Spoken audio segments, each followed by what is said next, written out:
Hi everybody, it's me, Brooke Rambin, and I'll be reading 3 Days to See by Helen Keller. I have often thought it would be a blessing if each human being were to be stricken blind and deaf for a few days at some time during their early adult life. Darkness would make them more appreciative of sight. Silence would teach them the joys of sound. Now and then, I have tested my seeing friends to discover what they see. Recently, I was visited by a good friend who had just returned from a long walk in the woods, and I asked her what she had observed. Nothing in particular, she replied. I might have been incredulous, and I had not been accustomed to such responses, for long ago I became convinced that the seeing see little. How is it possible, I asked myself, to walk for an hour through woods and see nothing worthy of note? I, who cannot see, find hundreds of things to interest me through mere touch. I feel the delicate symmetry of a leaf. I pass my hands lovingly about the smooth skin of a silver branch, or the rough, shady bark of a pine. In spring I touch the branches of trees, hopefully in search of a bud, the first sign of awakening nature after her winter's sleep. I feel the delightful, velvety texture of a flower, and discover its remarkable convulsions, and something of the miracle of nature is revealed to me. Perhaps I can illustrate by imagining, but I should most like to see if I was given the eyes, just say for 3 days. If, by some miracle, I was granted 3 seeing days to be followed by a relapse into darkness, I should divide that period into 3 parts. On the first day, I would see the people whose kindness and gentleness and companionship have made my life worth living.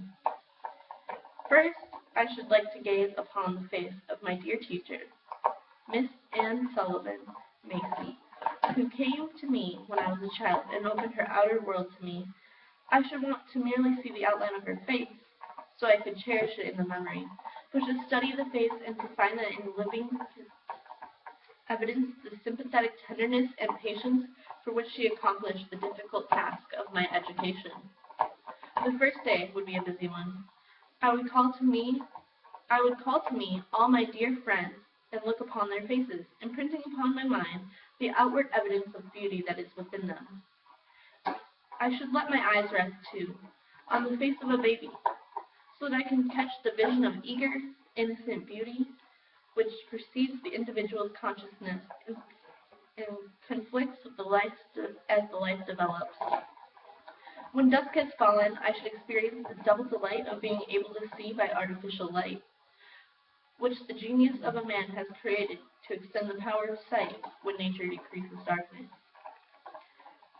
The next day, the second day of sight, I should arise at the dawn and see the thrilling miracle by which night has transformed into day.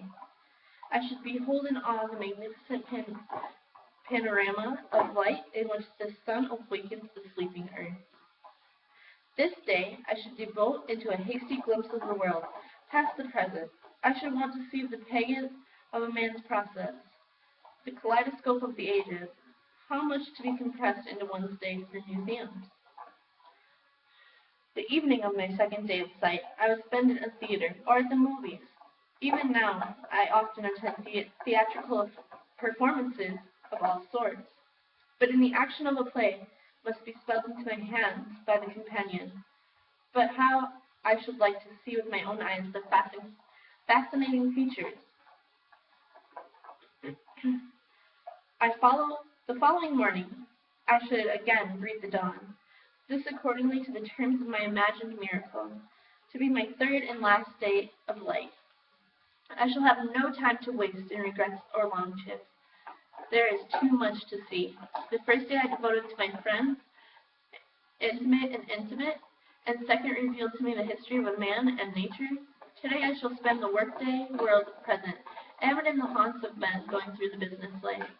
On the evening of the last day, I should again run away to the theater, to a hilariously funny play, and I might appreciate the overtones of comedy in the human spirit. At midnight, my temporary respite from blindness would cease, and permanent night would close on me again. I who am blind cannot give one hint to those who see. Use your eyes as if tomorrow you would be stricken blind. And the same method can be applied to other senses. If all of these senses were gone, I'm sure the sight must be the most delightful. Thank you.